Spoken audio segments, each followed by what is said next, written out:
எதற்காக Y plus security விஜய்க்கு கொடுக்கப்படுது நம்பர் 1, ஒய் ப்ளஸ் செக்யூரிட்டினா என்ன நம்பர் 2, உங்களுக்கும் இந்த மாதிரி நேஷனல் செக்யூரிட்டி ஏஜென்சிஸ்க்கும் ஏதாவது தொடர்பு இருக்குதா? எனக்கும் ஒய் பிளஸ்க்கும் தொடர்பே கிடையாது. இந்தியாவை பொறுத்த வரைக்கும் இந்த பிரைம் செக்யூரிட்டி அப்படின்னா எஸ்பிஜின்னு சொல்லுவாங்க. எஸ்னா ஸ்பெஷல் ப்ரொடெக்ஷன் குரூப். தமிழ்நாட்டிலயும் ஒரு போலீஸ் ஃபோர்ஸ் இருக்கு இதே மாதிரி. இந்த சமுதாயத்துல லா அண்ட் ஆர்டர் ப்ராப்ளம் வரும். இப்ப ஒருத்தர் வந்து இப்ப சமுதாயத்துக்குள்ள போகும்போது அவருக்கு பாதிப்பு ஏற்பட்டு அது வந்து சட்டம் ஒழுங்கா மாறும்ன்ற பட்சத்துல அவருக்கு அந்த கேட்டகரி அந்த செக்யூரிட்டியை கொடுப்பாங்க. ஓகே, இப்ப புரியுதோ? இப்ப விஜய்க்கும் அப்படிதான் தமிழ்நாடு அரசு கேட்டிருக்காங்க. தமிழ்நாடு அரசு தான் கேட்டிருக்காங்க. ஆமா ஆமா, தமிழ்நாடு அரசுல கியூ பிரான்ச்னு ஒண்ணு இருக்கு. அவங்க தான் வந்து விஜய்க்கு திரட்டு இருக்குன்னு சொல்லி இந்த இன்ஃபர்மேஷனை ஐபிக்கு அனுப்புறாங்க, ஐபி டைரக்டருக்கு அனுப்புறாங்க. 3 மாசத்துக்கு இந்த செக்யூரிட்டியை ப்ரொவைட் பண்ணுவாங்க. 3 மாசம். விஜயோ இல்ல எக்ஸோ இல்ல ஒய்யோ அவர் வந்து கவனிக்கப்படுகிறார்னா அவர் பிரைவேசி போயிடாதா? இங்க தனியா போய் பார்க்கலாம்னா is he a person allowed to go without the security? ஆட்டோமேட்டிக்கா அவங்களுடைய டைரக்ஷன்ஸ் தான் நீங்க எடுக்கணும். நீங்க எங்க போகணும், எங்க வரணும், எப்படி நிக்கணும், எங்க நகரணும். நீங்க போறதுக்கு முன்னாடி உங்க ப்ரோகிராம்ஸ் நீங்க கொடுத்துடணும். உங்களை யார் பார்க்க வராங்கன்ற லிஸ்ட் நீங்க கொடுத்துடணும். இதுக்கு யார் பே பண்ணுவா? அம்பானி ஃபேமிலி இருக்கு இல்லையா? ஆமா, அம்பானி ஃபேமிலி எஸ்பிஜி சாரி அவங்க வந்து அந்த ப்ரொடெக்ஷனை வந்து நிறைய யூஸ் பண்றாங்க. Z category, Y category, Y plus category அவங்க யூஸ் பண்றாங்க. அதுக்கு கிட்டத்தட்ட 90 லட்சம் அளவுக்கு அவங்க பே பண்றாங்க. ஆனா விஜயை பொறுத்த வரைக்கும் அது வந்து கவர்மெண்ட் வந்து அவரை ஃபோர்ஸ் பண்ண பே பண்ண சொல்லி ஃபோர்ஸ் பண்ண போதா இல்ல வேற ஒரு ப்ரொடெக்ஷன் கேட்டகரியில ஃப்ரீ ப்ரொடெக்ஷன் கேட்டகரியில போட போதான்னு எனக்கு தெரியல. விஜய் கேட்டாரா எனக்கு ப்ரொடெக்ஷன் தேவைன்ட்டு? ஆனா என்னன்னா விஜய் எங்கேயும் கேட்டதா விஜய் வெளியில வந்து சொல்லல. இப்ப இதுக்கு ஈக்குவலண்டான தமிழ்நாட்டுல காவல்துறை இல்லையா? இது மாதிரி காவல் படைகள் இல்லையா? தமிழ்நாட்டில் இருக்கிற முதல்வருக்கும் பாதுகாப்பு கொடுத்துட்டு இருக்காங்க. அந்த ஸ்பெஷல் செக்யூரிட்டி குரூப் தான். இதுல ஒரு குரூப்பை தனியா எடுத்து வச்சு முதல்வருக்கு மட்டும் தனியா வச்சுக்குவாங்க. அப்ப சிஎம்க்கு வந்து நம்ம ஜெட் பிளஸும் இருக்கும், ஸ்டேட் போலீஸும் இருக்குமா? தமிழ்நாடு காவல்துறை தான் முதல்ல, அவங்க தான் ஃபர்ஸ்ட்.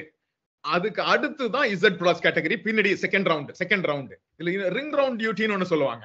இமிடியேட்டா அவங்க தன்னை முன்னாடி போய் விழுந்து அந்த இன்சிடென்ட்ல விஐபி காப்பாத்தணும். எஸ்பிஜியா இருக்கட்டும், ஒய் பிளஸா இருக்கட்டும், ஜெட் பிளஸா இருக்கட்டும், இவங்கெல்லாம் ஒரு பெரிய தடையை ஏற்படுத்துறாங்களா மக்களாட்சியில, டெமோக்ரஸில ஒரு லீடருக்கும் மக்களுக்குமான ஒரு நெருக்கத்தை காலி பண்றது இந்த செக்யூரிட்டி ஃபோர்ஸஸ் தானே? ஃபெலிக்ஸ் ரொம்ப கரெக்டான பாயிண்ட தொட்டுட்டீங்க ஃபெலிக்ஸ். மக்களாட்சி என்பது என்ன? மக்களுக்காக நீங்கள் ஆட்சியை அமைப்பதுதான், நீங்க ஆட்சி செய்வதல்ல. அப்ப நீங்க அமைக்கும் போது நீங்க மக்கள்கிட்ட இருந்து அந்நியப்பட்டு செக்யூரிட்டியின் காரணமாக அந்நியப்பட்டு நின்னுட்டீங்கன்னா அது எப்படி மக்கள் ஆட்சிக்கு வழிவகுக்கும்?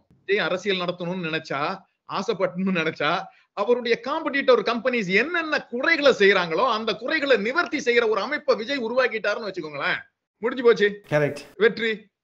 ஆனா விஜய்க்கு அதை பண்ற அளவுக்கு இன்னைக்கு தகுதி இருக்கா அப்படின்னா இந்த சிஸ்டம் அப்படியே தான் இருக்கும். அப்படின்னா எப்படி விஜயால மாற்றம் உருவாக்க முடியும்?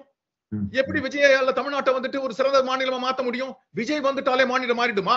விஜய் வேலை செய்ய வேண்டியது காவல்துறையின் மேல், விஜய் வேலை செய்ய வேண்டியது பாலிசி மேக்கிங் மேல், விஜய் வேலை செய்ய வேண்டியது பெரியாருடைய கொள்கை மேல், விஜய் வேலை செய்ய வேண்டியது அம்பேத்கரனுடைய கொள்கை மேல், விஜய் வேலை செய்ய வேண்டியது மார்க்ஸினுடைய சிந்தனை மேல். இதெல்லாத்தையும் புரிஞ்சுக்கிட்டா விஜய் மிகச்சிறந்த ஒரு சிஎம்மா மாறலாம். இதெல்லாம் புரிஞ்சிக்காம விஜய் சிஎம்மா மட்டும் மாறணும்னு ஆசைப்பட்டா விஜயும் ஒரு அடையாளமே. சார் வணக்கம். சார் வணக்கம். இப்போ இந்த விஜய்க்கு ஒய் பிளஸ் செக்யூரிட்டி தரப்போறதாக மத்திய அரசு அறிவிச்சிருக்காங்க. எதற்காக ஒய் பிளஸ் செக்யூரிட்டி விஜய்க்கு கொடுக்கப்படுது நம்பர் 1, ஒய் பிளஸ் செக்யூரிட்டினா என்ன நம்பர் 2, உங்களுக்கும் இந்த மாதிரி நேஷனல் செக்யூரிட்டி ஏஜென்சிஸ்க்கும் ஏதாவது தொடர்பு இருக்குதா? இதுலேருந்து ஆரம்பிக்கலாம்னு நினைக்கிறேன் நான். ஃபெலிக்ஸ், நான் வந்து உங்களோட கேள்விக்கு தலைகீழ பதில் சொல்றேன். நீங்க எனக்கும் ஒய் பிளஸ்க்கும் ஏதாவது தொடர்பு இருக்கான்னு கேட்டீங்க இல்லையா? எனக்கும் ஒய் பிளஸ்க்கும் தொடர்பே கிடையாது. நான் வந்து தமிழ்நாடு காவல்துறையில 12 ஆண்டு காலம் வேலை செஞ்சிருக்கேன். 12 ஆண்டு காலம் சப் இன்ஸ்பெக்டராகவும் இன்ஸ்பெக்டராகவும் வேலை செஞ்சிருக்கேன். அதுக்கப்புறம் அங்க வேலை செய்யும் போது நிறைய நண்பர்கள் என் கூட பயிற்சியில் இருந்தவங்க, அடுத்து என்னோட சீனியர்ஸ், என்னோட ஜூனியர்ஸ், இப்படி பல பேர் வந்து பல செக்யூரிட்டி சர்வீசஸ்க்குள்ள அங்கங்க போய் ஜாயின் பண்ணி ஒர்க் பண்ணிருக்காங்க. நான் வேலை செய்யலனாலும் என்னோட நண்பர்கள் அங்க தொடர்ந்து வேலை செஞ்சுட்டு இருக்காங்க. அதனால எனக்கு அந்த அந்த அந்த செக்யூரிட்டி சிஸ்டத்தினுடைய தெளிவான அனுபவம் உண்டு. அதே மாதிரி நாங்கெல்லாம் ட்ரைனிங் போவோம் ஃபெலிக்ஸ். நாங்க வந்து இப்ப தமிழ்நாடு போலீஸை பொறுத்த வரைக்கும் அப்பப்ப எங்களுக்கு வந்து ட்ரைனிங் கிடைக்கும். அந்த ட்ரைனிங்ல பெரும்பாலும் டெல்லி போற ட்ரைனிங் இருக்கும்.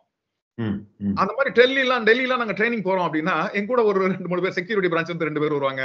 நான் ஏதோ சிபிசிடில இருந்து வருவேன், இல்ல எங்க ஏதோ ஒரு யூனிட்ல இருந்து நான் வருவேன்னு வச்சுக்கோங்களேன். அப்ப என் கூட வர டெல்லி வரைக்கும் வரவங்க, அந்த டெல்லி வரைக்கும் வரவரு ஏதாவது ஒரு கதை சொல்லுவாரு. நாங்க எங்களுடைய காவல்துறையில நடந்த ஒரு கதை சொல்லுவோம். இப்படி பல பேர் பல கதைகளை சொல்லிக்கிட்டே இருப்பாங்கன்னு வச்சுக்கோங்களேன். அந்த ஒரு 36 மணி நேரம் டெல்லி போய் சேர்றதுக்கு ஆகுதுன்னா அந்த ட்ரெயின்ல நாங்க நிறைய விஷயங்களை பேசிக்குவோம். இதுல பெரும்பாலான விஷயங்கள் எங்களை ரொம்ப இன்ட்ரெஸ்டிங்கா எங்களை ரொம்ப ஆர்வமா கேட்க வைக்கிற விஷயங்கள் யாருன்னா அந்த விஐபி வீடுகள்ல நடக்கிற நிறைய விஷயங்கள். அத நாங்களும் வெளியில சொல்ல மாட்டோம், ஆனா அந்த விஷயங்களை தெரிஞ்சுக்குவோம். அது இல்லாம நான் விஜிலன்ஸ் அண்ட் ஆன்டி கரப்ஷன்ல நான் வேலை செஞ்சிருக்கிறேன்னு சொன்னேன் இல்லையா. அப்ப விவிஐபின்னு சொல்லக்கூடிய மினிஸ்டர்ஸ் அண்ட் அவங்களுடைய வீடுகளுக்குள்ள போய் செக் பண்ற வேலையை நான் பல நேரங்கள்ல செஞ்சிருக்கேன். சர்ப்ரைஸ் செக்னு சொல்லுவாங்க, அதே மாதிரி வந்து ஹவுஸ் சர்ச்னு சொல்லுவாங்க. இதுக்குள்ள நாங்க போய் பண்ணிருக்கிறேன். அதனால அந்த மாதிரி விஷயங்கள்லாம் எனக்கு ஓரளவு தெரியும்னு வச்சுக்கோங்களேன். அதனாலதான் அந்த விஷயங்களை இப்ப நான் கூட நான் ஷேர் பண்ண போறேன். இப்ப Y+னா என்னது? Y+ செக்யூரிட்டினா என்னது? அதாவது செக்யூரிட்டி வந்து இப்ப வந்து நிறைய ஸ்டேஜஸ்ல இருக்கு ஃபெலிக்ஸ். ஓகே. சோ இதுல வந்து இந்தியாவை பொறுத்த வரைக்கும் இந்த பிரைம் செக்யூரிட்டி அப்படின்னா எஸ்பிஜின்னு சொல்லுவாங்க. ஓகே. இந்த எஸ்பிஜி செக்யூரிட்டி நம்மளுடைய பிரைம் மினிஸ்டர்ஸ் ஒரு சிலர் கொல்லப்பட்ட பிறகுதான் இந்த எஸ்பிஜின்னு ஒன்னே உருவாக்கப்படுது. கரெக்ட். இந்த எஸ்பிஜி உருவாக்கப்பட்டது நத்திங் பட் எஸ்பிஜின்றது ஒண்ணும் இல்ல. அப்ரிவேஷன் படி பார்த்தா எஸ்னா ஸ்பெஷல் ப்ரொடெக்ஷன் குரூப். தமிழ்நாட்டிலயும் ஒரு போலீஸ் ஃபோர்ஸ் இருக்கு இதே மாதிரி. அதுக்கு பேர் எஸ்எஸ்ஜி, ஸ்பெஷல் செக்யூரிட்டி கார்டு அப்படின்னு பேரு. கிட்டத்தட்ட எஸ்பிஜி என்ன செய்யுதோ அதே வேலையை தான் அவங்களும் செய்வாங்க. ஆனா இது தமிழ்நாடு லெவல்ல, அது இந்தியா லெவல்ல. இப்ப இந்த எஸ்பிஜி எப்படி வேலை செய்யுதுன்றத பாத்துக்கோம். எஸ்பிஜிக்கு வந்து டெல்லியில ஏர்போர்ட்டுக்கு பக்கத்துல அதோட ஹெட் குவார்டர்ஸ் இருக்கு. இந்தியாவில் இருக்கிற அத்தனை காவல்துறை நிறுவனங்கள் இருக்கு இல்லையா, தமிழ்நாடு காவல்துறையா இருக்கலாம், ரயில்வே ப்ரொடெக்ஷன் போலீஸா ஃபோர்ஸா இருக்கலாம், இல்ல இண்டஸ்ட்ரியல் செக்யூரிட்டி ஃபோர்ஸா இருக்கலாம், இல்ல மிலிட்டரியா இருக்கலாம். இங்க இருக்கிற அத்தனை பேரையும் செலக்ட் பண்ணி அங்க ஒரு ட்ரைனிங் அண்ட் செலக்ஷனை வச்சு அந்த எஸ்பிஜிக்கு ஆட்களை வந்து செலக்ட் பண்ணுவாங்க. மோஸ்ட்லி வில்லிங்ல தான் அவங்களை எடுப்பாங்க, விருப்பப்பட்டவங்கள தான் எடுப்பாங்க. அங்க வந்து இருக்கக்கூடிய அந்த இன்ஃபர்மேஷன்ஸ் இருக்கு இல்லையா, எஸ்பிஜில இருக்கக்கூடிய இன்ஃபர்மேஷன்ஸ் இருக்கு இல்லையா, அதெல்லாமே கிளாசிஃபைடு இன்ஃபர்மேஷன் சொல்லிடுவாங்க. இந்த விஷயங்கள் இதெல்லாம் எதுவுமே வெளியில யாருக்குமே தெரியாது. ஓகே. இன்னைக்கு ஒரு நண்பர் ஒருத்தர் எஸ்பிஜில வேலை செய்யறாரு அப்படின்னா அவர் எஸ்பிஜில வேலை செய்யறாரு எங்கேயுமே சொல்ல மாட்டார். அவருடைய ரேங்கை எங்கேயுமே சொல்ல மாட்டார். என்னோட நண்பர் ஒருத்தர் வந்து ரயில்வே ப்ரொடெக்ஷன் ஃபோர்ஸ்ல இருந்து அங்க போனவர். அவர் எங்க போனாலும் அவரோட ரேங்கை சொல்ல மாட்டாரு. அவர் அந்த கார்டு மட்டும் காமிப்பாரு. கார்டை காமிச்சிட்டு ஐம் ஃப்ரம் எஸ்பிஜின்னு சொல்லுவார். அவ்வளவுதான். அங்க இருக்கிற போலீஸ் ஆபீசர்ஸ் இருக்காங்க இல்லையா, எஸ்பி ரேங்க்ல இருக்கான். இப்போ ஒரு டிஸ்ட்ரிக்ட்டுக்கு வந்து பிரைம் மினிஸ்டர் வராருன்னு வச்சுக்கோங்க, ஒரு டிஸ்ட்ரிக்ட்டுக்கு அங்க வந்துட்டு எஸ்பி தான் வந்து ஹையஸ்ட் ரேங்கா இருப்பாரு. ஆனா டிஜிபி லெவல் அங்க வந்து ஆபரேட் ஆவாங்க. இப்ப எஸ்பி கிட்ட போயிட்டு தான் அந்த ஃபெசிலிட்டேஷன் அவங்க எடுத்துக்குவாங்க, ஹெல்ப் எடுத்துக்குவாங்க. அவர்கிட்ட போய் இவர் என்ன ரேங்க்னே சொல்ல மாட்டார் கடைசி வரைக்கும். ஓகே. எஸ்பி அந்த அளவுக்கு அந்த அளவுக்கு ஒரு செக்யூர்டா இருக்கும் இன்ஃபர்மேஷன்.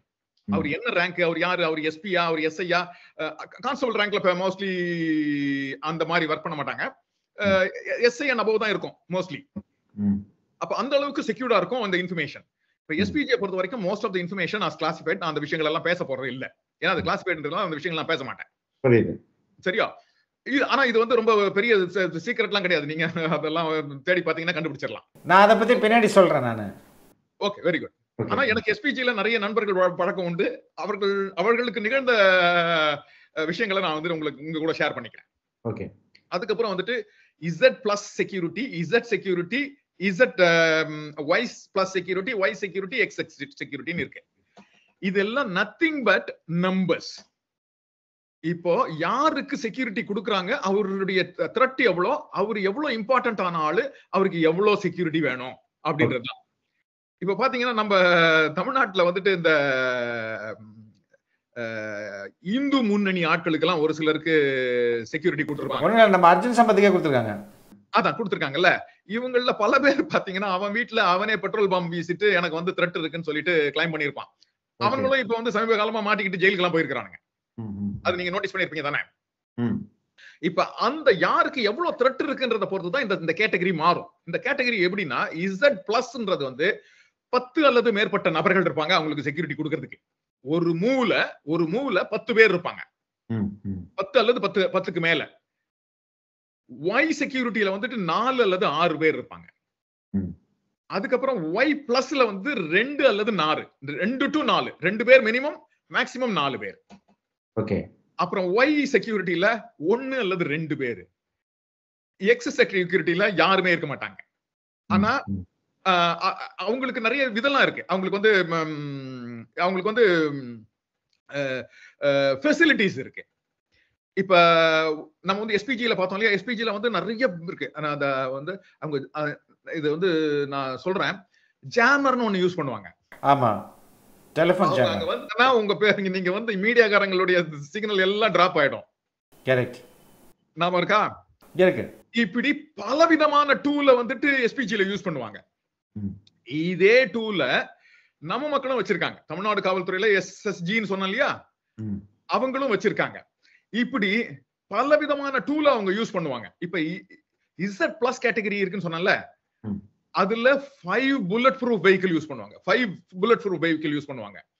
அதே மாதிரி இசட் செக்யூரிட்டில 5 வெஹிக்கிள், ஒரே ஒரு bullet proof vehicle. Okay okay okay okay. அதே மாதிரி ஒய் பிளஸ் செக்யூரிட்டில 2 அல்லது 3 வெஹிக்கிள், ஆனா புல்லட் ப்ரூஃப் கிடையாது. புல்லட் ப்ரூஃப் கிடையாது. ஒய் செக்யூரிட்டில 1 அல்லது 2 வெஹிக்கிள். ஒய் செக்யூரிட்டில வெஹிக்கிள் இருக்கலாம், இல்ல வெஹிக்கிள் இல்லாம 2 வெஹிக்கிள் வரைக்கும் போகலாம். ஓகே.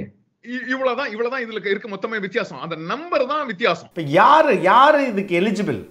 யாரெல்லாம் இந்த ஜெட் பிளஸ்க்கும் ஒய் பிளஸ்க்கும்?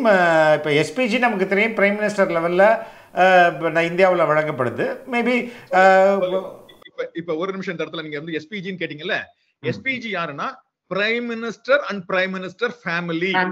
S yes. அந்த பிரைம் மினிஸ்டர் அவர் அந்த சர்வீஸ்ல இருந்து வெளியே வந்து அவருடைய பதவிக்காலம் முடிஞ்சு 10 ஆண்டுகள் வரைக்கும் தான் அந்த கேட்டகரி வரும். ஆமா, அதுக்கு மேல வராது. இதுக்கு இடையில இன்னொரு செக்யூரிட்டி ஒன்னு இருக்கு, என்எஸ்ஜி பிளாக் கமாண்டோஸ், அவங்களும் இருப்பாங்க. இவங்க எல்லாருக்குமே வெவ்வேறு அடுக்குகள்ல வேலை. முதல் அடுக்குல எஸ்பிஜி இருப்பாங்க, 2வது அடுக்குல என்எஸ்ஜி இருப்பாங்க. இவங்களுக்கு யாருக்கு கொடுப்பாங்க அப்படின்னு, இப்போ இவர் ஒருத்தருக்கு கொடுக்கறதன் காரணமா, அவர் கொடுக்காமலோ அவருடைய உயிருக்கு ஆபத்து ஏற்படுவதன் மூலமா இந்த சமுதாயத்துல லா அண்ட் ஆர்டர் ப்ராப்ளம் வரும். இப்ப ஒருத்தர் வந்து இப்ப சமுதாயத்துக்குள்ள போகும்போது அவருக்கு பாதிப்பு ஏற்பட்டு அது வந்து சட்டம் ஒழுங்கா மாறும்ன்ற பட்சத்துல அவருக்கு அந்த கேட்டகரி அந்த செக்யூரிட்டியை கொடுப்பாங்க. ஓகே. இப்ப புரியுதோ? இப்ப விஜய்க்கும் அப்படிதான் தமிழ்நாடு அரசு கேட்டிருக்காங்க. தமிழ்நாடு அரசு தான் கேட்டிருக்காங்க. ஆமா ஆமா, தமிழ்நாடு அரசு இல்ல, கியூ பிரான்ச்னு ஒண்ணு இருக்கு. அவங்க தான் வந்து விஜய்க்கு திரட்டு இருக்குன்னு சொல்லி இந்த இன்ஃபர்மேஷனை ஐபிக்கு அனுப்புறாங்க, ஐபி டைரக்டருக்கு அனுப்புறாங்க. ஐபின்றது வந்து intelligence bureau of India. Okay. அவங்க அத ஹோம் மினிஸ்டருக்கு ஃபார்வர்ட் பண்றாங்க. அந்த ஹோம் மினிஸ்டர், ஐபி, இந்த 3 பேர் எல்லாமே உட்கார்ந்து பேசி எஸ் நம்ம வந்து இவங்களுக்கு ப்ரொடெக்ஷன் கொடுத்துடலாம் அப்படின்னு கொடுப்பாங்க. அப்படித்தான் விஜய்க்கும் கொடுக்கப்படல. அது உண்மை. ஆர் யூ ஷூர் இங்கேருந்து தமிழக அரசு தான் ரெக்கமெண்ட் பண்ணியிருக்கா விஜய்க்கு இப்படி ஒரு த்ரெட் இருக்கு, அவருக்கு நீங்க வந்து ப்ரொடெக்ஷன் கொடுங்கன்னு மத்திய அரசு அவங்க தான் ரிக்வெஸ்ட் பண்ணியிருக்காங்களா? தமிழ்நாடு காவல்துறை தான் இதை வந்துட்டு முன்னெடுப்பு நடத்தியிருக்காங்க. Okay okay. தமிழ்நாடு காவல்துறை தான் இதை முன்னெடுப்பு நடத்தியிருக்காங்க. சென்னையில வந்துட்டு டிஜிபி ஆபீஸ்ல Q branch security headquarter இருக்கு. ஓகே. அவங்க மூலமா தான் இந்த லெட்டர் வந்து ஐபிக்கு போயிருக்கு. ஓகே. அதனால இது வந்து தமிழ்நாடு காவல்துறை தான் இந்த தகவலையே அவங்களுக்கு ஃபார்வர்ட் பண்ணிருக்காங்க. விஜய்க்கு இந்த விஷயத்த, இந்த செக்யூரிட்டியை கொடுக்கணும்ன்றத வந்து அவங்க ரெக்கமெண்ட் பண்ணிருக்காங்க. பட் அவங்க அதுக்கப்புறம் வந்துட்டு சென்ட்ரல் கவர்மெண்ட் தான் முடிவு எடுக்கும். அந்த சென்ட்ரல் கவர்மெண்ட் எப்படி முடிவு எடுக்கும்னா, IB director and few other officials அவங்க உட்கார்ந்து பேசி 3 மாசத்துக்கு இந்த செக்யூரிட்டியை ப்ரொவைட் பண்ணுவாங்க. 3 மாசம். ஓகே. அந்த 3 மாசம் முடிஞ்ச பிறகு திருப்பி உட்கார்ந்து ரிவ்யூ பண்ணுவாங்க. Yes, do we need to continue the security or do we need to stop the security at this point அப்படின்னு முடிவு எடுப்பாங்க. Yes, do we need to continue அப்படின்னு சொல்லி முடிவு எடுத்துட்டாங்கன்னா they continue the security from that point again. Okay. It will be extended for another 3 months. Sometimes they may extend up to 1 year. Okay. Okay. இது வந்து discretion of the home minister. இதுதான் அந்த அதுக்குள்ள இருக்கிற official formality. இப்போ நீங்க சொன்னீங்க Y plus போது 4லேருந்து 6 வரையும் செக்யூரிட்டி பர்சனல் ஒரு சிங்கிள் டியூட்டியில் இருப்பாங்கன்னு சொன்னீங்க. அப்போ ஒரு நாளைக்கு எத்தனை பேர் வருவாங்க? ஒரு மாசத்துல அதே ஆட்கள் தான் இருப்பாங்களா? மாறிட்டு இருப்பாங்களா? எப்படி அவங்களுடைய ஒர்க்கிங் ஸ்டைல் எப்படி இருக்கும்? இப்போ Y+ல வந்துட்டு 2 to 4 கமாண்டோஸ், ஓகே இனியும் 2 கமாண்டோ மட்டுமே கூட இருக்கலாம், ம் 2 கமாண்டோ மட்டும் கூட இருக்கலாம், அல்லது 4 கமாண்டோவும் இருக்கலாம். ஆனா மொத்த பர்சனல் எத்தனை பேர் தெரியுமா? 11 பேர். அதான் கேட்டேன். இந்த 11 பேரும் ரொட்டேஷன்ல வருவாங்க. ம் இப்ப ஒருத்தர் வந்து அதே மாதிரி அவருக்கு வந்து ஒர்க்கிங் ஹவர்ஸ் எப்படின்னா 9 to 8 hours. ஓகே ஒரு ஷிஃப்ட் வந்து 9 to 8 hours. அந்த 9 to 8 hours அவர் முடிச்சிட்ட பிறகு அடுத்த ஆள் வந்து டேக் ஓவர் பண்ணிடுவார். அந்த 11 பேர்ல ஒருத்தர் வந்து டேக் ஓவர் பண்ணிடுவாரு. இப்ப 2 பேர் தான் இருக்காருன்னு வச்சுக்கோங்களேன். ஃபர்ஸ்ட் 2 பேர் வந்து கவர் பண்ணுவாங்க, அடுத்த 2 ஷிஃப்ட் அடுத்த 2 பேர் வந்து கவர் பண்ணுவாங்க, அடுத்த ஷிஃப்ட் 2 பேர் வந்து கவர் பண்ணுவாங்க. மொத்தம் 6 பேர் தான் அன்னைக்கு 24 ஹவர்ஸும் கவர் பண்ணுவாங்க. அவங்களுக்கு என்ன மாதிரியான வெப்பன்ஸ் வழங்கப்பட்டிருக்கும்? அல்ல are they allow to use weapon? Yes, they are allowed to use weapons, and then அங்க ஒவ்வொரு கேட்டகரிக்கும் அவங்களுக்கு வெப்பன் வந்து என்ன மாதிரி வெப்பன்ன்றத வந்துட்டு கொடுத்திருக்காங்க. பட் எனக்கு அந்த வெப்பனுடைய இது தெரியல. But they use weapon. Okay they use weapon. என்ன particular type of weapon use பண்றாங்கன்னு எனக்கு தெரியல. ஓகே ஏன்னா அந்த செக்யூரிட்டி சிஸ்டத்துல எஸ்பிஜில இருக்கிறவங்களுக்கு அவங்க வெப்பன் யூஸ் பண்ற பொசிஷனும் இருக்கு, வெப்பன் யூஸ் பண்ணாத பொசிஷனும் இருக்கு. யூஸ் பண்ற பொசிஷன்ல இருக்கவங்க Glock 9 ஒரு பிஸ்டல் யூஸ் பண்ணிட்டு இருந்தாங்க ஓகே எனக்கு தெரிஞ்சப்போ. Glock 9 அப்படி ஒரு பிஸ்டல் அது. இப்போ என்ன பிஸ்டல் யூஸ் பண்றாங்க? இன்னொரு கேள்வி, இப்போ ஒரு பிரைவசி அப்படின்றது ஒரு போயிடாதா? ஏன்னா இப்போ எப்போ 24 மணி நேரம் அந்த ரெடாரில் ஒருத்தர் வந்து விஜயோ இல்லை எக்ஸோ இல்லை ஒய்யோ அவர் வந்து கவனிக்கப்படுகிறார்னா அவர் பிரைவசி போயிடாதா? இங்கே தனியாக போய் பார்க்கலாம்னா is a person allowed to go without the security பண்ண முடியாது. ஒன்ஸ் நீங்க அந்த செக்யூரிட்டி நீங்க எடுத்துட்டீங்க அப்படின்னா ஆட்டோமேட்டிக்கா நீங்க அவங்களுடைய ப்ரொடெக்ஷன் ரிங் ரவுண்டுக்குள்ள நீங்க வந்துருவீங்க. ரிங் ரவுண்டுன்னு சொல்லுவாங்க, ரிங் ரவுண்டுக்குள்ள நீங்க வந்துருவீங்க. ஒன்ஸ் நீங்க அந்த ரிங் ரவுண்டுக்குள்ள வந்துட்டீங்கன்னா ஆட்டோமேட்டிக்கா அவங்களுடைய டைரக்ஷன்ஸ் தான் நீங்க எடுக்கணும். நீங்க எங்க போகணும், எங்க வரணும், எப்படி நிக்கணும், எங்க நகரணும், நீங்க போறதுக்கு முன்னாடி உங்க ப்ரோக்ராம்ஸ் நீங்க கொடுத்துடணும். உங்களை யார் பார்க்க வராங்கன்ற லிஸ்ட நீங்க கொடுத்துடணும். அப்படி எல்லாமே நீங்க கொடுத்துடணும். ஆனா என்னன்னா நான் இது சம்பந்தமா எஸ்பிஜி ஆபீசர்ஸ் கிட்ட பேசினேன், என்எஸ்ஜி ஆபீசர்ஸ் கிட்டயும் நான் பேசினேன். Commandos, NSG commandos, black cat commandos கிட்டயும் நான் பேசினேன். அவங்க என்ன சொன்னாங்க, சார் நாங்க வந்துட்டு எப்பயுமே எங்க கூட யார் இருக்காங்களோ அவங்கள பத்தி நாங்க எங்க மேல யார்கிட்டயும் சொல்ல மாட்டோம் அப்படின்னு சொல்றாங்க. நாங்க சொல்ல மாட்டோம். ஆனா எங்களுக்கு மேல இருக்கிற ஆபீசர் இருக்காரு இல்லையா, அவர் கேட்பாரு, ஏப்பா விஜய் வந்து விழுப்புரம் போயிருக்காராமே, விழுப்புரம் என்ன விஷயமா போயிருக்காரு, நீ எங்க இருக்கிற அப்படின்னு கேட்பாரு. அப்ப I am forced to report to my situation. Correct. At the same time I am forced to tell the local police body that I am coming. அப்ப ஆட்டோமேட்டிக்காவே நாங்க எங்களுடைய ப்ரொடெக்ஷன், நாங்க 2 பேர் 3 பேர் கன்னோட போனாலும் லோக்கல் ப்ரொடெக்ஷன் எங்களுக்கு தேவைன்றதுக்காக நாங்க அவங்க கூட வந்து கோஆர்டினேட் பண்ண வேண்டிய அவசியம் இருக்கு. அதனால ஒன்ஸ் நீங்க செக்யூரிட்டி எடுத்துட்டீங்க அப்படின்னா உங்ககிட்ட இருந்து எந்த விஷயமுமே கவர்மெண்ட் கிட்ட தான் இருக்கும். எல்லா விஷயமும் இதே வச்சே நம்ம ஈஸியா இன்டெலிஜென்ஸுக்கும் பயன்படுத்திக்கலாம் இல்லையா? ஆமா ஆமா, அதான் நான் இப்ப சொன்னேன் இல்லையா, இந்த ஹையர் அப் இருக்காரு இல்லையா, அவர் வந்து உங்களுக்கு செக்யூரிட்டி கொடுக்க மாட்டாரு. ஆனா அவரு தான் உங்களுக்கு போன்ல பேசிட்டு இருப்பாரு. எப்ப இன்னைக்கு என்ன, எங்க டியூட்டி, எங்க இருக்கீங்க, இப்ப எங்க மூவ் பண்ணிட்டு இருக்கீங்க, எப்ப வந்து ரீச்சிங் பாயிண்ட்ல யாரை மீட் பண்றீங்க, ஓகே மீட் பண்ணிட்டு எத்தனை மணிக்கு திரும்பி மூவ் பண்றீங்க, திரும்பி மூவ் பண்ணும்போது உங்களுக்கு செங்கல்பட்டுல இருந்து சென்னை வரதுக்கு ரோடு கிளியரன்ஸ் கிடைச்சிருச்சா, அப்ப எல்லா இன்ஃபர்மேஷனும் அவருக்கு வந்துரும். நீங்க அன்பார்ச்சுனேட்டா எல்லா தகவலும் அவங்களுக்கு கொடுத்துக்கிட்டே தான் இருக்கீங்க. அதனால நீங்க அந்த செக்யூரிட்டின்னு ஒன்ஸ் அந்த கான்செப்ட் குள்ள வந்துட்டீங்கனாலே நீங்க பிரைவசி, அந்த சீக்ரசி அதெல்லாம் வந்து பெரிய அளவுல பண்ண முடியாது. ஆனா உங்க கூட இருக்கிற police officers, immediate police officers இருக்காங்க இல்லையா, இமீடியட் கமாண்டோஸ் இருக்காங்க இல்லையா, இமீடியட் எஸ்எஸ்ஜி கமாண்டோஸ் இருக்காங்க இல்லையா, இவங்க ரிப்போர்ட் பண்ண மாட்டாங்க. ஆனா இவங்க அவங்க ஆபீசர்ஸ்க்கு ரிப்போர்ட் பண்ணிக்கிட்டே இருப்பாங்க.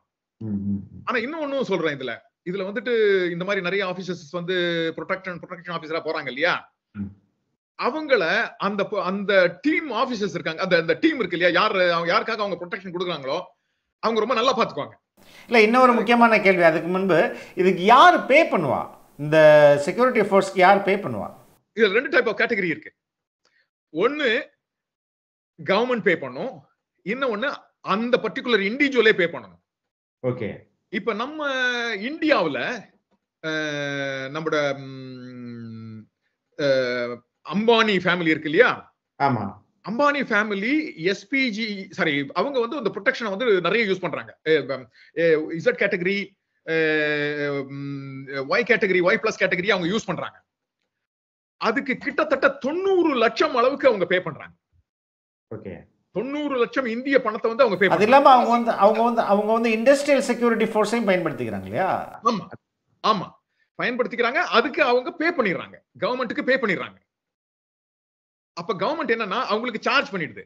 ஆனா அதே பொலிட்டிக்கல் லீடர் இருக்காரு இல்லையா, அவர் பாக்கெட்ல இருந்து பே பண்ண முடியாது. அப்ப அது கவர்மெண்டோட ரெஸ்பான்சிபிலிட்டியா மாறிடும் அது.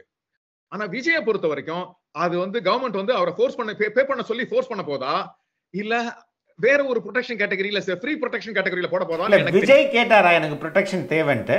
இல்ல தமிழ்நாடு கவர்மெண்ட்டே ஆன் இட்ஸ் ஓன் வந்து கொடுக்குதா? நார்மலா எனக்கு தெரிஞ்சு அரசியல்வாதிகளாம் எனக்கு எங்கேயாவது ஒருத்தன் வந்து கத்தியில குத்திட்டாங்க, கத்தியில குத்த வந்துட்டாங்க அப்படிலாம் வந்து ஒரு எஃப்ஐஆர் ரெஜிஸ்டர் பண்ணி அதன் மேல வந்து உங்களுக்கு இந்த ப்ரொடெக்ஷன் கேட்பாங்க மத்திய அரசுகிட்ட. எனக்கு இதுல வந்து நம்ப தகுந்த வட்டாரங்கள்ல இருந்து தகவல் இல்ல முதல்ல. ஆனா என்னன்னா விஜய் எங்கேயும் கேட்டதா விஜய் வெளியில வந்து சொல்லல. ஆனா தமிழ்நாடு காவல்துறை என்ன சொல்லுது அப்படின்னா அது பற்றி அதுவும் ஒண்ணுமே பேசல. ஆனா தமிழ்நாடு அரசு மட்டும் சொல்லிட்டு இருக்கு இது வந்து விஜய் வந்து வந்து செக்யூரிட்டி விஜய்க்கு வந்து வைப்ளஸ் செக்யூரிட்டி கொடுக்க போறாங்கன்னு சொல்லிட்டு இருக்கு. ஆனா டிஎம்கேனுடைய ஐடி விங் இருக்கு இல்லையா, அவங்க தொடர்ந்து என்ன சொல்லிட்டு இருக்காங்க, விஜய் வந்துட்டு பிஜேபியினுடைய சிம்பத்தைசர், அதனாலதான் அவருக்கு வந்து செக்யூரிட்டி கொடுக்குறாங்க, சென்ட்ரல் செக்யூரிட்டி கொடுக்குறாங்க அப்படின்ற மாதிரி சொல்லிட்டு இருக்காங்க. அது பிஜேபியினுடைய பி டீம் விஜய் அப்படின்ற மாதிரி ஒரு அடையாளத்தை படுத்துறாங்க. எனக்கு என்ன ஒரு கேள்வினா,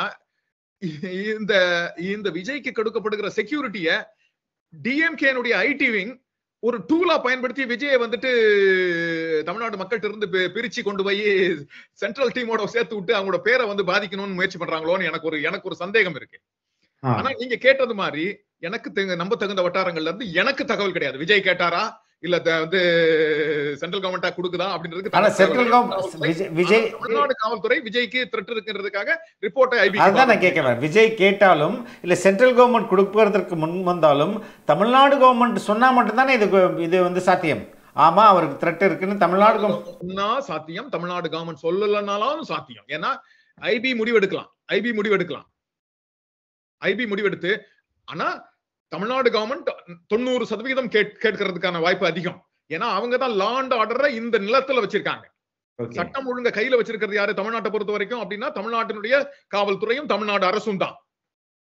அப்ப அந்த தமிழ்நாடு அரசுக்குள்ள தமிழ்நாடு நிலத்துக்குள்ள ஏதாவது பிரச்சனை வருதுன்னா அதுக்கு பொறுப்பு தமிழ்நாடு அரசு ஆகும். அதன் காரணமாக அந்த பிரச்சனையை அடுத்த ஸ்டெப்புக்கு வந்து புஷ் பண்ற பொறுப்பு வந்து தமிழ்நாடு காவல்துறைக்கு தான் உண்டு. இப்ப இதுக்கு ஈக்குவலண்டான தமிழ்நாட்டுல காவல்துறை இல்லையா? இது மாதிரி காவல் படைகள் இல்லையா தமிழக? ரொம்ப சிறப்பா இருக்கு. இதுல வந்துட்டு இது ரொம்ப ஒரு இன்ட்ரெஸ்டிங்கான விஷயங்கள் சொல்லணும். தமிழ்நாடு இது எஸ்பிஜிக்கு போவோம். நம்ம எஸ்பிஜிக்கு போவோம். அந்த எஸ்பிஜின்னு ஒண்ணு உருவாக்கப்பட்டது இல்லையா, இந்திரா காந்தி கொலைக்கு அப்புறம் தான் இந்த எஸ்பிஜின்னு ஒண்ணு உருவாக்கப்பட்டது. இந்த எஸ்பிஜி உருவாக்கப்பட்டதுல மிக முக்கியமான பங்கு தமிழ்நாடு காவல்துறையை சேர்ந்த 2 அதிகாரிகளுக்கு இருந்தது. ஒருத்தர் வந்து சபானி அப்படின்னு சொல்லிட்டு ஒரு போலீஸ் ஆபீசர். அவர் ஒரு ரொம்ப ஸ்மார்ட்டான ஒரு officer, north Indian man who worked in Tamil Nadu police for long time. But அவருக்கு கடைசி நேரத்தில் அவருக்கு ஒரு பெரிய மரியாதையோ அன்போ எல்லாம் கொடுக்கப்படல. மரியாதையும் கொடுக்கப்படல, அன்பும் கொடுக்கப்படல. ஆனா அடுத்து இன்னொருத்தர் வந்து விஜயகுமார்.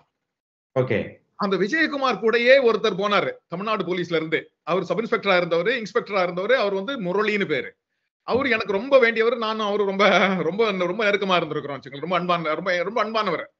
அவர் வந்து நான் ட்ரைனிங்ல இருக்கும்போது முதல்ல நான் போய் ஒரு ஸ்டேஷன்ல எனக்கு வந்து ஒரு பேப்பர்ஸ் கொடுத்து இந்த ஸ்டேஷன்ல போயிட்டு இந்த சைன் வாங்கிட்டு வாங்க, நீங்க அந்த ஸ்டேஷன்ல நடக்கிற விஷயங்கள் எல்லாம் புரிஞ்சுக்கிட்டு எனக்கு சைன் வாங்கிட்டு வாங்கன்னு என்ன சொல்லும்போது நான் அந்த ஸ்டேஷனுக்குள்ள போனா அந்த ஸ்டேஷனுக்குள்ள போனா முரளி இருக்காரு. ஆனா முரளியை பத்தி நான் டெல்லியில கேள்விப்பட்டிருக்கேன். நான் டெல்லியில நான் படிச்சிருக்கும் போது முரளியை பத்தி நான் கேள்விப்பட்டிருக்கேன். இந்த மாதிரி ஒரு தமிழ்நாடு கேடர் போலீஸ் ஆபீசர் ஒருத்தர் ராஜீவ் காந்திக்கு பிரைம் மினிஸ்டருக்கு செக்யூரிட்டி ஆபீசரா இருக்காரு அப்படின்னு சொல்லிட்டு கேள்விப்பட்டிருக்கேன். ஆள் நல்லா அழகா செமையா இருப்பாரு, மலையாளி, ரொம்ப ஸ்மார்ட்டா இருப்பாரு, இங்கிலீஷ் வந்து கொஞ்சம் ஸ்மார்ட்டா பேசுவாரு, அதே நேரத்துல தமிழும் கொஞ்சம் நல்லா ஸ்மார்ட்டா பேசுவாரு. அவரை நான் முதல்ல ஸ்டேஷன்ல போய் பார்க்கும்போது நான் ரொம்ப ஆச்சரியப்பட்டேன். அவர் என்ன சொன்னாரு, நான் அப்ப ட்ரைனிங் எஸ்ஐ, அப்ப யாரும் என்ன எல்லாம் எஸ்ஐ கூடுவாங்க, கேடட் அப்படின்னு கூடுவாங்க. அவர் நான் போய் பார்த்த உடனே என்ன எஸ்ஐன்னு கூப்பிட்டாரு. எனக்கு ரொம்ப சந்தோஷம் ஆயிடுச்சு.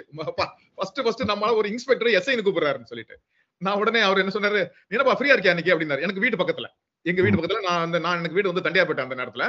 அப்ப வந்து அவர் வந்து புதுவண்ணாரப்பேட்டைன்ற ஸ்டேஷன், அதுதான் என்னோட ஜூரிஸ்டிக்ஷன். நீ ஃப்ரீயா இருக்கியா? ஃப்ரீயா இருந்தா இன்னைக்கு வா, கார்ல ஜீப்ல ஏறிக்கும், நம்ம இன்னைக்கு வந்து நைட் ரவுண்ட்ஸ் போறோம், நைட் ரவுண்ட்ஸ் போச்சு நீ என் கூட வந்துரு அப்படின்ட்டாரு. எனக்கு ரொம்ப ஆர்வம். உடனே அவர் ஜீப்ல போய் ஏறிக்கிட்டு போனா அங்க இறங்கி மார்க்கெட்ல எல்லாம் இருக்கிற அந்த பெண்கள்ட்ட எல்லாம் அவர் இறங்கி பேசுறாரு. அந்த பெண்கள்லாம் அவ்வளவு அன்பா அவர்கிட்ட நடந்துக்கிறாங்க. அதே மாதிரி அவர் அந்த பெண்கிட்ட எல்லாம் பேசும்போது ஒரு வார்த்தை கூட மரியாதை இல்லாம அந்த பெண்கிட்ட பேசல. ரொம்ப அன்பா பேசுறாரு. அம்மா என்னம்மா நல்லா இருக்கீங்களாமா, என்னம்மா வியாபாரம் எல்லாம் எப்படிமா நடக்குது, ஏமா கடையெல்லாம் கொஞ்சம் தள்ளி போட்டீங்கன்னா ரோடு ஃப்ரீயா இருக்கும்லமா, நீங்க ஏமா இப்படி கடை வரைக்கும் போட்டுறீங்க, ரோடு வரைக்கும் போட்டுறீங்களா, எப்படிமா நாங்க வந்து ரோட்ல வியாபாரம் பண்றது, ஐயா ஐயா மன்னிச்சுக்கோங்க ஐயா மன்னிச்சுங்க. அவங்க இவர் அன்பா பேசும்போது அந்த அம்மாக்களும் அன்பா பேசுறாங்க. எனக்கு அதை பார்த்த உடனே தான் எனக்கு முதல்ல என் மனசுல பட்டது, நாம வந்து காவல்துறை அதிகாரினா முரட்டுத்தனத்தையும் வீரத்தையும் காமிக்க வேண்டிய அவசியமே கிடையாது.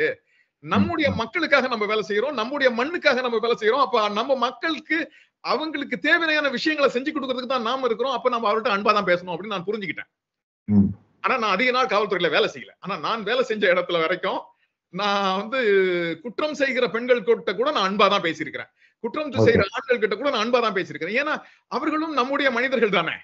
இந்த மக்களாட்சியில அவர்களும் நம் மக்களே. கமிங் பேக் டு நான் என்ன நம்ம டிவைட் போயிட்டோம் நினைக்கிறேன். நான் தமிழகத்துல ஈக்குவலன்ட் திரும்பி வந்துடுறேன். இப்ப முரளின்னு சொல்லிட்டு சொன்னேன் இல்லையா, நம்ம டாபிக்ல இருந்து கொஞ்சம் தவறி போயிட்டோம். இப்ப முரளின்னு சொன்னேன் இல்லையா, அவரும் அந்த குரூப்ல இருந்தவர். இவங்க எல்லாம் சேர்ந்துதான் அந்த எஸ்பிஜியை கட்டமைக்கிறாங்க. இந்த எஸ்பிஜியை கட்டமைக்கிறதுக்காக அவங்களுக்கு அமெரிக்காவுக்கு அனுப்பப்பட்டு அங்கு பயிற்சி கொடுக்கப்பட்டது. விஜயகுமாரும் ஷவானியும் அமெரிக்காவுக்கு போய் பயிற்சி பண்ணிட்டு வந்தாங்க. அந்த பயிற்சி பண்ணிட்டு வந்த விஷயங்களை தான் இங்க வந்துட்டு அமெரிக்காவினுடைய செக்யூரிட்டி சிஸ்டம் போலவே தான் இங்க ஒரு சிஸ்டத்தை அவங்க கிரியேட் பண்ணாங்க. அதே இத வந்து ஜெயலலிதா பாக்குறாங்க. ஜெயலலிதா பார்த்துட்டு எனக்கு இதே மாதிரி ஒரு கட்டமைப்பை நீங்க ஏற்படுத்தணும் அப்படின்னு கேக்குறாங்க. அந்த அமைப்பின்படி விஜயகுமார் தமிழ்நாடு காவல்துறைக்குள்ள வந்த பிறகு விஜயகுமார் அதை அப்படியே இங்க கட்டமைக்கிறார். இன்னைக்கும் அது மருதம்னு பேர், அந்த இடத்துக்கு பேர் மருதம். அங்கதான் வந்து special branch special security group training ground இருக்கு. அங்க ஃபயரிங் ட்ரைனிங் பண்ணுவாங்க, எல்லா ட்ரைனிங்கும் அங்க நடக்கும். அந்த மக்கள் எல்லாமே விஜயகுமாரோட டைரக்ஷன்ல தான் அவங்க எல்லாருமே அந்த ஒரு கட்டமைப்பு ஏற்படுத்துச்சு. இதுக்கு வந்து தமிழ்நாடு காவல்துறைக்குள்ள இருக்கக்கூடிய அமைப்பு. அதுல நிறைய பேர் இன்னைக்கு வேலை செஞ்சுட்டு இருக்காங்க. அந்த பிரான்ச்சினுடைய பேர் தான் இன்னைக்கு வந்து எஸ்பிசிஐடி செக்யூரிட்டி. நான் ஏற்கனவே முதல்ல சொன்னேன் இல்லையா, எஸ்பிசிஐடி செக்யூரிட்டின்னு. அந்த செக்யூரிட்டி தான் இன்னைக்கு தமிழ்நாட்டில் இருக்கக்கூடிய அத்தனை மந்திரிகளுக்கும் பாதுகாப்பு கொடுத்துட்டு இருக்காங்க. தமிழ்நாட்டில் இருக்கிற முதல்வருக்கும் பாதுகாப்பு கொடுத்துட்டு இருக்காங்க. அந்த ஸ்பெஷல் செக்யூரிட்டி குரூப் தான். இதுல ஒரு குரூப்பை தனியா எடுத்து வச்சு முதல்வருக்கு மட்டும் தனியா வச்சுக்குவாங்க. அப்ப சிஎம்க்கு வந்து நம்ம ஜெட் பிளஸும் இருக்கும், ஸ்டேட் போலீஸும் இருக்குமா? தமிழ்நாடு காவல்துறை தான் முதல்ல, அவங்க தான் ஃபர்ஸ்ட். அதுக்கு அடுத்து தான் இசட் பிளஸ் கேட்டகரி, பின்னாடி செகண்ட் ரவுண்ட். அதே மாதிரி டிரான்ஸ்போர்டேஷன்ல தான் அவங்க டேக் கேர் பண்ணுவாங்க. அதே மாதிரி இன்னொரு விஷயம் இருக்கு, இல்ல ரிங் ரவுண்ட் டியூட்டின்னு ஒண்ணு சொல்லுவாங்க. அந்த ரிங் ரவுண்ட் டியூட்டின்றது வந்து எல்லாமே பிளைன் கிளாத்ஸ். இப்ப நம்ம போட்டுக்க மாதிரி பிளைன் கிளாத்ஸ்ல தான் இருப்பாங்க ஆபீசர்ஸ். கூடையே மூவ் பண்ணிட்டு இருப்பாங்க. In case of any bomb blast or any incident, any wrong incident, இமிடியேட்டா அவங்க தன்னை முன்னாடி போய் விழுந்து அந்த இன்சிடென்ட்ல விஐபியை காப்பாத்தணும். இப்படி எல்லாம் நிறைய செக்யூரிட்டி ப்ரொடெக்ஷன்ஸ் இருக்கு. அவங்கள வந்துட்டு இப்ப வந்து துப்பாக்கி வச்சு சண்டை போடுறது மட்டும் இல்ல, தன்னுடைய உடலையே வந்துட்டு கேடயமா கொடுக்கணும். இப்ப இவங்க ரெண்டு பேருக்கும், இந்த விஐபிக்கும் இந்த செக்யூரிட்டி பர்சனலுக்கும் உறவு எப்படியாக இருக்கும்? இந்த விஐபிக்கும் செக்யூரிட்டிக்கு இருக்கிற உறவு இருக்கு இல்லையா, இது ரொம்ப அழகானது. நிறைய நேரத்துல நிறைய நான் கேள்விப்பட்ட வரைக்கும் நிறைய மினிஸ்டர்ஸ் அவங்க வந்துட்டு அவங்களோட செக்யூரிட்டி ஆபீசர்ஸ்க்கு அவங்க தனிப்பட்ட முறையில ஒரு சில விஷயங்கள் எல்லாம் கொடுத்து அன்பா வச்சுக்குவாங்கன்னு கேள்வி. அதே மாதிரி நான் ஏற்கனவே சொன்னேன் இல்லையா, இவங்க மினிஸ்டர்ஸ் பத்தின அத்தனை சீக்ரெட்ஸும் இந்த விஐபிஸ் பத்தின அத்தனை சீக்ரெட்ஸும் இந்த செக்யூரிட்டி ஆபீசர்ஸ்க்கு தெரியும். அவங்க எங்க மூவ் பண்றாங்க, யார் கூட பேசுறாங்க, எத்தனை மணில இருந்து எத்தனை மணி வரைக்கும் பேசுறாங்க, பெண் நண்பர்களை சந்திக்கிறாங்களா, ஆண் நண்பர்களை சந்திக்கிறாங்களா, அத்தனை விஷயங்களும் தெரியும். நீங்க ஒரு செக்யூரிட்டி ஆபீசரை பிடிச்சா அவர் எல்லாத்தையும் சொல்லிடுவாரு. ஆனா யாருமே சொல்ல மாட்டாங்க. நாங்க விஜிலன்ஸ்ல இருந்தோம்னு சொன்னேன் இல்லையா, அப்ப நாங்க அடுத்த ஆட்சி மாறும்போது எதிர்கட்சியில் இருக்கிற மினிஸ்டர்ஸ் மேல வழக்கு போடுறது வழக்கம். அப்ப நாங்க முதல்ல என்ன பண்ணுவோம் அப்படின்னா, யாரு அந்த மினிஸ்டருக்கு பிஎஸ்ஓவா இருந்ததுன்னு பார்த்து அந்த பிஎஸ்ஓ கிட்ட தான் போவோம் நாங்க முதல்ல. ஆனா நான் அப்ரோச் பண்ண நிறைய பிஎஸ்ஓக்கள் கடைசி வரைக்கும் எந்த தகவலுமே எங்களுக்கு கொடுத்தது இல்லை. தமிழ்நாடு காவல்துறைக்கு உண்மையா இருக்கணும்ன்றத விட அவங்க அந்த பர்டிகுலர் அதிகாரிக்கு உண்மையா இருக்கணும்ன்றதுல ரொம்ப குறியா இருப்பாங்க. அவங்க ரெண்டு பேருக்கு ரிலேஷன்ஷிப் ரொம்ப நல்லா இருக்கும். இதுல வந்துட்டு நான் ஒரு எஸ்பிஜி கமாண்டோ ஒருத்தருடைய இன்சிடென்ட் உங்க கூட நான் ஷேர் பண்றேன். ரொம்ப முக்கியமான ஒரு இன்சிடென்டா நான் அதை பார்க்கிறேன். அவர் எனக்கு ரொம்ப முக்கியமான நண்பர், எனக்கு ரொம்ப வேண்டிய நண்பர். அவரோட பேர் நான் இன்னைக்கு சொல்ல வேண்டாம்னு நினைக்கிறேன். ஆனா அவர் எஸ்பிஜி விட்டு வெளியில வந்துட்டார். இப்ப எஸ்பிஜில இல்ல. அவர் தமிழ்நாடு காவல்துறையில அவர் வெளியே வந்துட்டாரு. இப்ப அவர் வந்து எனக்கு சொன்ன விஷயம், ராகுல் காந்திக்கு செக்யூரிட்டியா இருந்து ஒரு 10 வருஷம் ராகுல் ஃபேமிலியில மட்டுமே அவர் ஒர்க் பண்ணிருக்காரு. ஓகே. அந்த 10 வருஷத்துல பிரியங்கா காந்தி, சோனியா காந்தி and then ராகுல் காந்தி இவங்க 3 பேருக்கு மட்டுமே 10 வருஷ காலம் கவர் பண்ணிருக்காரு. அதுக்கப்புறம் அந்த பதவி விட்டுட்டு வெளியே வந்துட்டார். வெளியே வந்துட்டு இன்னைக்கு ஒரு பிரைவேட் செக்யூரிட்டி ஆர்கனைசேஷன்ல டாப் லெவல் போலீஸ் ஆஃபீஸரா இருக்காரு. He is working from London and then India, 2 கண்ட்ரிலயும் வேலை செஞ்சுட்டு இருக்காரு. அவர் முக்கியமான இந்தியாவில் இருக்கக்கூடிய முக்கியமான விஐபிகளுக்கு பிரைவேட் செக்யூரிட்டி ஆஃபீஸரா ஒர்க் பண்ணிட்டு இருக்காரு. ஓகே. அவர் எனக்கு சொன்னது, ராகுல் காந்தி கூட துபாய்க்கு போறதுக்கு ஒரு சான்ஸ் கிடைச்சது அவருக்கு. துபாய்க்கு போகும்போது ராகுல் காந்தி ஹோட்டல் ரூம்ல இருக்கும்போது இவரை கூப்பிட்டு அவரோட பேரை சொல்லி, இந்த உங்ககிட்ட பாலிஷும் பிரஷும் இருக்குமா ஷூக்கு அப்படின்னு கேட்டாராம். ஓகே. உடனே அவர் சொன்னாராம், சார் உங்களோட ஃப்ரெண்ட்ஸ் எல்லாரும் அவங்க மற்றவங்க கூட இருக்கவங்க எல்லாரும் வந்துட்டு அவங்க கீழே வந்துட்டு ஃப்ளோயருக்கு அமிச்சு அங்க பாலிஷ்க்கு போட சொல்லிருக்காங்க சார். அவங்க ஒரு $50 தான் சார்ஜ் பண்றாங்க, நீங்க அது போட்டு வந்துரும் சார் அப்படின்னு. No, do you have polish and brush or not அப்படின்னு இருக்காரு. Yes sir, I have a polish and brush ன்னு சொல்லிட்டு அந்த security officer, SPG security officer பாலிஷும் பிரஷும் அவனோட பாலிஷும் பிரஷும் கொண்டாந்து இவர்கிட்ட கொடுத்துருக்கான். உடனே ராகுல் காந்தி அந்த பாலிஷும் பிரஷும் வச்சு பாலிஷ் போட ஆரம்பிச்சிட்டார் அவருடைய ஷூவுக்கு. ஏன் சார் அப்படின்னு இவர் கேட்டிருக்காரு. இல்ல சார் நான் போடுறேன். No. Why we need to waste money? ஆனா என்னன்னா ராகுல் காந்திக்கு இந்த பாலிஷ் போட்டா இது வந்து SPG அக்கௌண்ட்டுக்குள்ள போயிடும், அவரோட அகாமடேஷனுக்குள்ள போயிடும். ஆனா அந்த மாதிரி அந்த அகாமடேஷனை கூட காசை வேஸ்ட் பண்ணாம இந்த மனநிலையோட வேலை செய்யற மனப்பான்மையோட ராகுல் இருந்தாருன்றது எனக்கு வந்து அவர் மேல எனக்கு ஒரு ஈடுபாடையும் அன்பையும் கொடுத்துருச்சு. நான் வந்து எந்த விதத்திலையும் காங்கிரஸ் ஆதரவாளன் கிடையாது, எந்த விதமான கட்சி ஆதரவும் எனக்கு கிடையாது. ஆனா அவன் தனிப்பட்ட முறையில இப்படி ஒரு மனுஷன் ஒரு பிரைம் மினிஸ்டருடைய பேரனா, பிரைம் மினிஸ்டருடைய கொள்ளு பேரனா, பிரைம் மினிஸ்டருடைய மகனா இருந்த ஒரு ஆளு இவ்வளவு சிம்பிளா ஒருத்தன் வாழ முடியும் அப்படின்னா அது வந்து ஒரு மிகச்சிறந்த ஒரு மனித குணமா நான் பார்த்தேன்னு வச்சுக்கோங்களேன். அதே மாதிரி அதே நண்பர் இன்னொரு விஷயமும் சொன்னார். எப்போ வந்து ராகுல் காந்ி வந்து அவர் நடந்து போகும்போது இல்ல எங்கேயாவது போகும்போது அவர்கிட்ட இருக்கிற பேகை வந்துட்டு வாங்க முயற்சி பண்ணா அதை அவர் கொடுக்க மாட்டாராம். ஆல்வேஸ் சொல்லுவாராம், அவரோட பேரை சொல்லி அந்த செக்யூரிட்டி ஆஃபீஸரோட பேரை சொல்லி, SPG அவரோட பேரை நான் சொல்லக்கூடாதுக்காக அவர் பேரை சொல்லின்னு சொல்றேன். See, if I have 3 bags, I need your hand. If I have 2 bags, I don't need your help. Okay. இது என்ன உங்களுக்கு புரியுதா? எனக்கு 2 கை இருக்குது, 2 கையில நான் 2 பேக் தூக்கி போறேன். மூணாவது என்கிட்ட 2 பேக் இருந்ததுன்னா நானே தூக்கிக்குவேன். 3வது பேக் இருந்தா மட்டும்தான் உங்களுடைய ஹெல்ப் எனக்கு வேணும். அப்ப எனக்கு வந்து ஒரு ரொம்ப ஒரு மக்களோடு மக்களா வாழ்ற ஒரு கேரக்டரை என்னால பார்க்க முடிஞ்சது.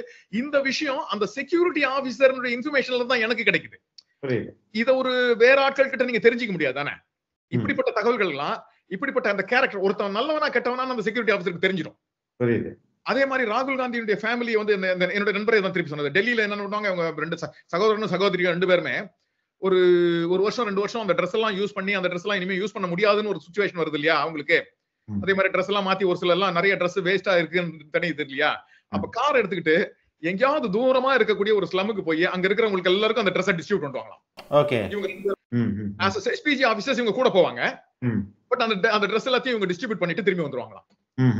அப்ப எனக்கு என்ன புரிஞ்சுதுன்னா இவங்க வந்து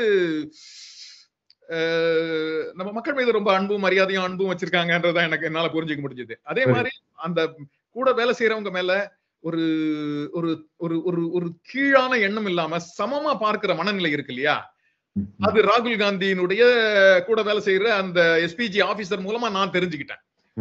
இப்படிப்பட்ட அரசியல்வாதிகள் நம்ம தமிழ்நாடு முழுக்க இருந்தாங்கன்னு வச்சுக்கோங்களேன், இப்படிப்பட்ட அரசியல்வாதிகள் நம்முடைய இந்தியா முழுக்க இருந்தாங்கன்னு வச்சுக்கோங்களேன், ரொம்ப சிறப்பா இருக்கும் இல்லையா.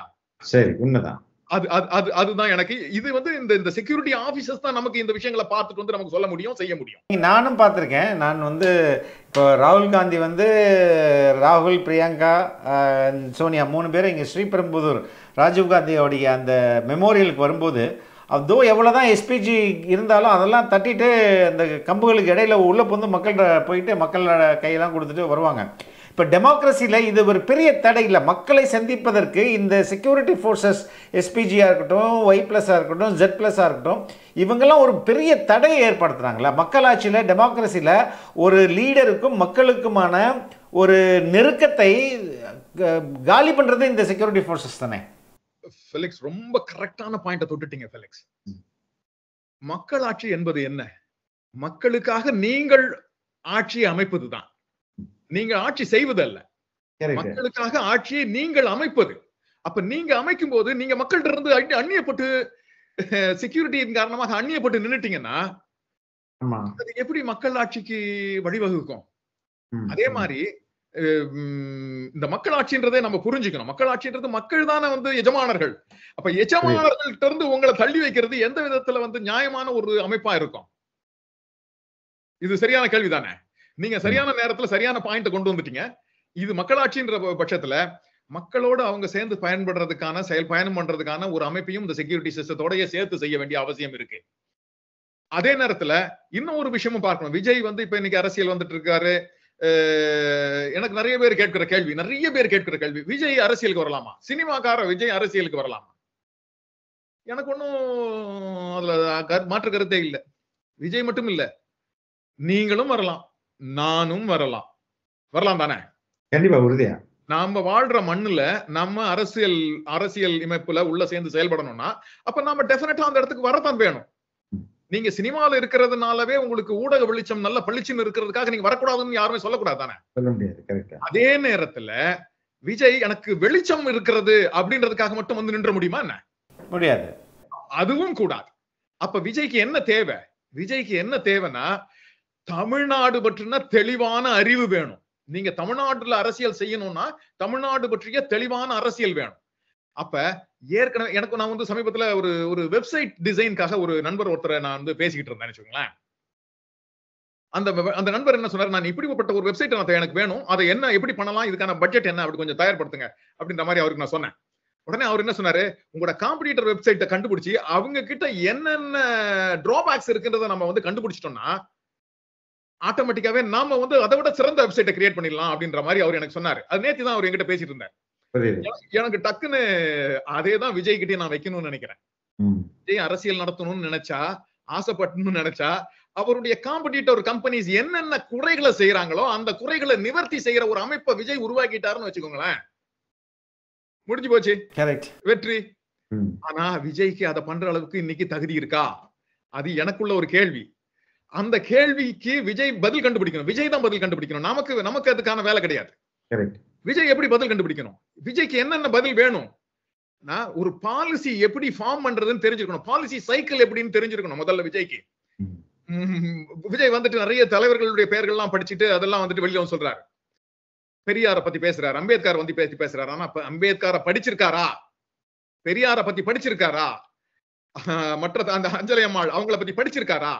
இவங்கள பற்றிய இவங்க பாலிசிக்குள்ள எப்படி வேலை செஞ்சாங்க? அஞ்சலி அம்மாள் பாலிசி சைக்கிள்குள்ள எப்படி வேலை செஞ்சாங்க?